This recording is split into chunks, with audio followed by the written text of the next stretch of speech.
Welcome to the Line Life podcast. I'm Jeff Postlethwaite, senior editor of T&D World, and today we're bringing you more stories of the grit, courage, and inspirational teamwork that it takes to be a line worker.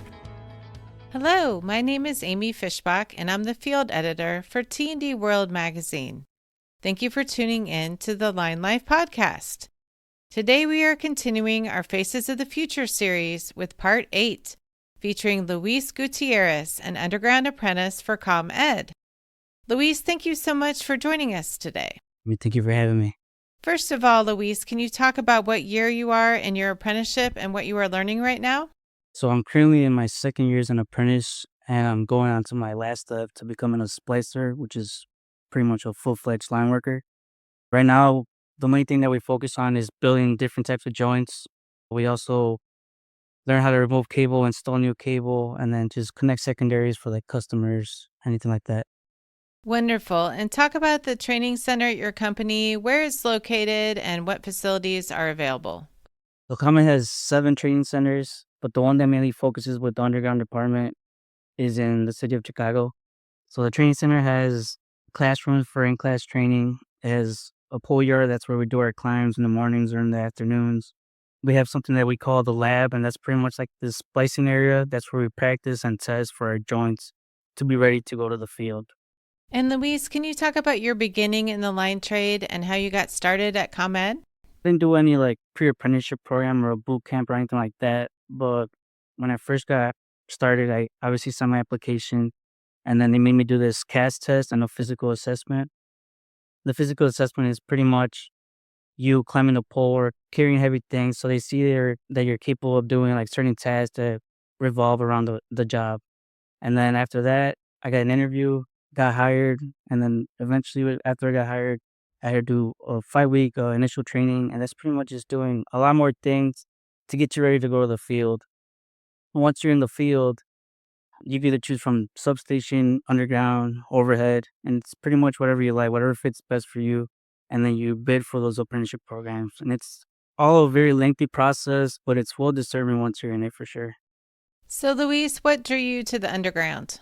So before ComEd, I used to be a landscaper, and there was a lot of digging, a lot of planting and all that. So underground, there's a lot of that involved in the suburbs. Right now I'm in the city, but you don't really see it as much. But I think it's just digging. It's one of the things that I've done since I started working, because I started working as a landscaper as soon as I graduated from high school. So it's one of the things that I like for sure. And what is it like for you working in Chicago in the manholes? I've always wondered about that. Like, what's it like working underground? So when I first got to Chicago and had to be in those manholes, I was a little bit, not like scared of them, but like a little bit iffy about them. But now that I've been there for a couple months, you get used to it. It's like second nature, just suiting up, getting your gear on to go down there.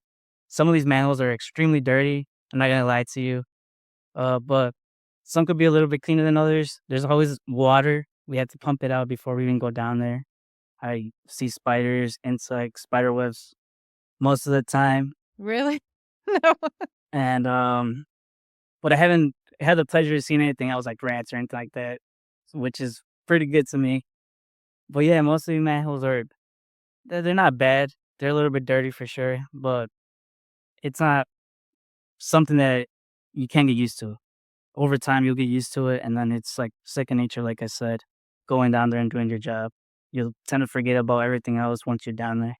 And then is it like a confined space, or how much space is there inside those manholes down there? It all depends where you're located. There's manholes of different types of sizes. There's some that are like extremely huge. There's some that barely like only someone could fit down there. It all depends where you're at. But yeah, they're very confined, most of them, usually. And you just have to deal with it, try to figure out how to do the job while you're down there. And then do you have like special cameras and things that can look down there underground? You have what it's called a thermal camera. We call it a thermal camera. It's pretty much just you lay it over the cable, and it detects to see if there's like any hot spots or anything like that. And it's pretty much just checking for any safety hazards. That's what we usually use before we even go down there. We'll use that to make sure we could be working down there safely. And then talk about what a day in the life is like for you right now during your apprenticeship. When do you start your day and when do you typically end? So our day is pretty much an 8-hour day. We start at 6 and it ends at 2:30 for the most part, unless it's going farther than that, like if we have a bigger job. But usually I work with a construction crew for the underground department, and it's pretty much always revolving around manholes. Like I said, we do removing and installing new cable, building different types of joints, or even just doing manhole walkdowns, which is looking at manholes and making sure there's no safety hazards, or looking into seeing if there's if we have a future job, for example, we'll make sure that we have everything that we need before we even go to that job in the future. So we'll double check everything is right before we even get there. That's a really good idea. And what do you think are some of the challenges of working as an apprentice in today's utility industry?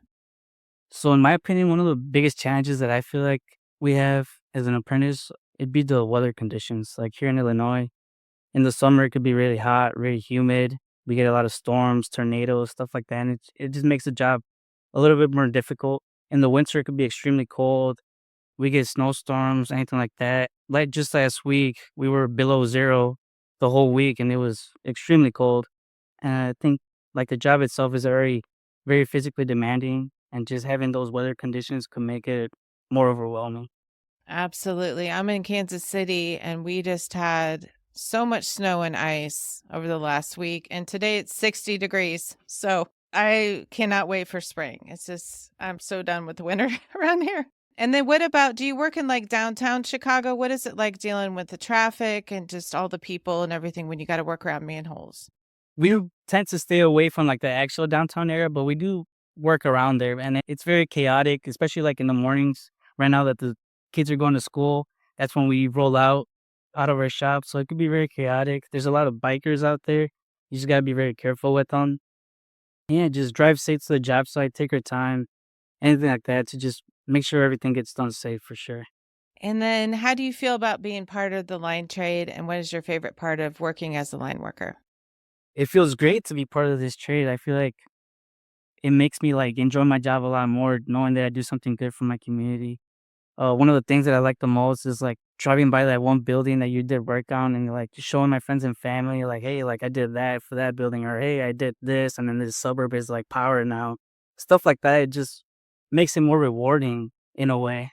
So, Luis, is there a certain project that you've worked on that really stands out in your mind that you're really proud of in Chicago? In Chicago, a job that give me a second. I was gonna say one that I did in the suburbs, but I don't know if can I. Sure, that worked.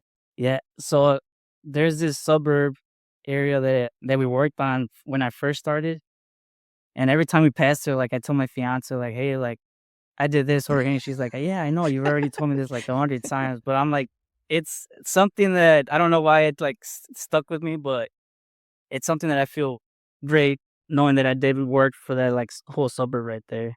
That's what stands out the most, I think. That's awesome. That's really cool.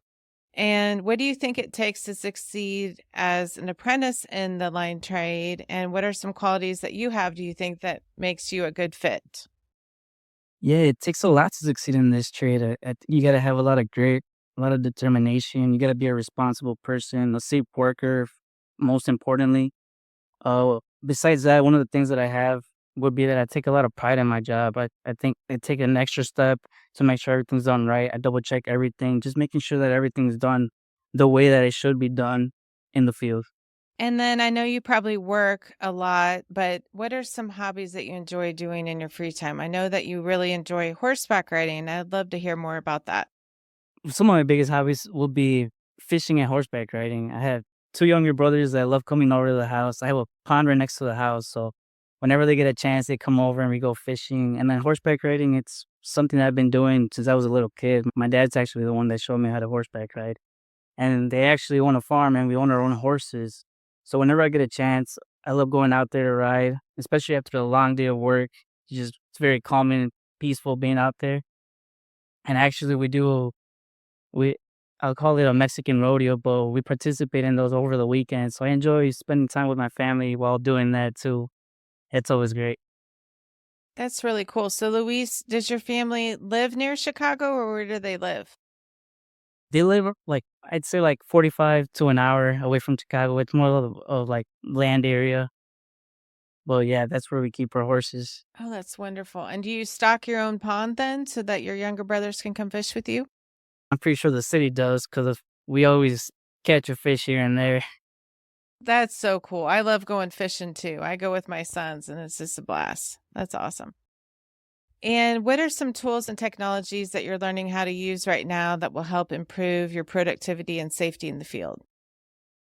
Yeah, so there's a lot of tools that keep coming out. I mean, I can't just go based off of one, but most of these tools that they keep bringing out, it's hard to stick to what's coming out and what's not. But most of these tools that they bring out, it just eases the job for us and makes it a lot safer for sure. And it's just helping us out a lot more from how it was back then. What is your advice to others looking to work as an apprentice in the line trade? And what are some of the lessons that you learned so far about what to do and what not to do? Yeah, one of the biggest advice that I'd give someone just to come in and work hard, work as safe as possible, make sure you guys do everything right. One of the things that I wouldn't recommend doing is just hiding things. Like if you mess up with something, always talk about it, bring it up to your crew leader, person in charge. Anything can be fixed. So don't turn a little mess that you did turn into a bigger one. And that's pretty much it. Just always do things right. Always ask questions. If you have any type of question, even if you think it's silly, ask your person in charge or whoever, and just make sure you understand the job to the best of your knowledge. So that's why I say always ask questions, even if you think it's something small. Just ask it so you know what's going on with the job, so you understand it. And yeah. Yeah, that's good words of wisdom right there. And then what about safety? So if you're working in manholes, what are some of your work practices to stay safe? Yeah, so since we work in manholes a lot, obviously there's live cable down there, so you gotta make sure you wear all your PPE. Always, even if like in the summer it's extremely hot, humid, like I said, always wear your gear. Even if you like, it's too hot. No, you always have to wear it. It's your last line of defense. So yeah, always wear your safety gear down there while you're down there. So what kind of safety gear do you have to wear when you're down there? Always wear base PPE, and then you have to wear 2 layers of FR, and then you have to wear your harness while you go down there, your hard hat, safety glasses, your balaclava. You have to set up arc proof blankets and all that when you're down there. If you're gonna be there for a long period of time, you have to make sure you guys set up everything before you even start working down there. Where do you see yourself in 5 to 10 years, and what are you going to do to reach that goal, do you think? So in 5 to 10 years, I plan to still be working for ComEd. Hopefully, I can become a crew leader for the underground department one day.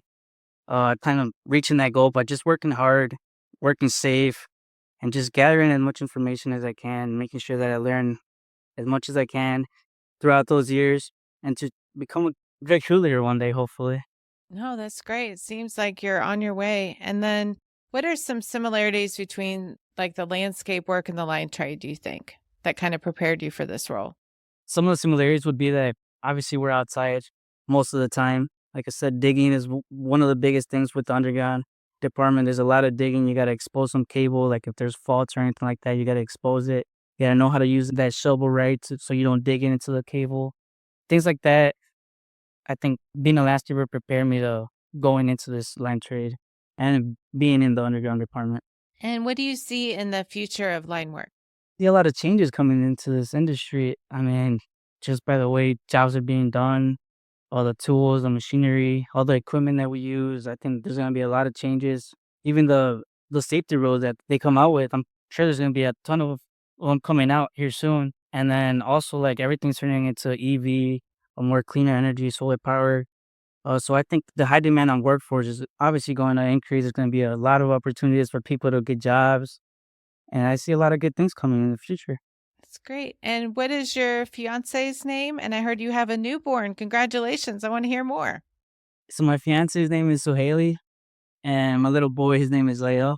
Oh, And but he's doing great. He was premature, so it was a little bit of a rough patch at first, but he's doing great now. He's home. He's with us. He's growing a lot for sure. Cries yes. more often now, but Yep. he's doing good. I'm very thankful. He's doing a lot better now for sure. Well, congratulations. That's wonderful. And is there anyone else you want to give a shout out to on today's podcast? Can't just shout out one single person, but I'll shout out like my splicers, my crew leaders for everything they've done, everything they've taught me. My friends and family, my fiance, like I said, they've all been there for me. They've seen me struggle. They always pick me up, and it's good to have people around me that support me and have been through it with me throughout my whole career here with ComEd. Wonderful. And what are your little brothers' names? We'll give a shout out to them too. Yes, my youngest brother, his name is Emmanuel, and then my a little bit older brother, his name is Angel. Oh, wonderful. How old are they? One is 6 and the other one is 11, if I'm not mistaken. Yeah. Oh, that's great. Okay. Well, that is wonderful. I'm sure they look up to you a lot. Well, Luis, thank you so much for joining us today for the Line Life podcast. We enjoyed hearing about your experiences working in Chicago. Thank you so much. And Line Life podcast listeners, if you want to learn more about Luis and his career in the line trade, make sure you check out the March Faces of the Future department in our print issue of T&D World magazine. And line workers, if you know of an apprentice on your crew that we should put in the spotlight for Faces of the Future in our print issue and in our podcast series, please email me at amyfishbach@gmail.com. You can also nominate journeyman line workers for our Line Worker Focus department, which runs every month in T&D World magazine. All featured line workers will receive a free Milwaukee tool package for their dedication to the line trade. We look forward to hearing from you and putting more line workers in the spotlight. Thanks for listening. This episode of the Line Life podcast was written, recorded, and edited by Amy Fishbach. It was produced by Jeff Postlewaite. That's me. To listen to past episodes, visit www.tdworld.com/podcasts or find us at Podbean. You could also drop us a voice memo or message at linelifepodcast@gmail.com with your comments on this episode. We'd love to hear from you. Please follow this show on Podbean or your favorite podcasting app to be updated when new episodes are released. Thank you for listening.